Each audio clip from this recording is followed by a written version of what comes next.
Popular Nigerian Afrobeat musician Seun Kuti has revealed on an Instagram live that famous blogger Tunde Ednut wanted him jailed.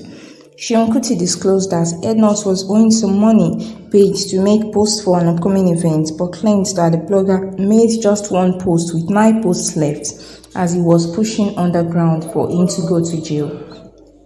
Nollywood actor Damola Olatunji has announced his separation from actress Bukola Aruba, the mother of his children.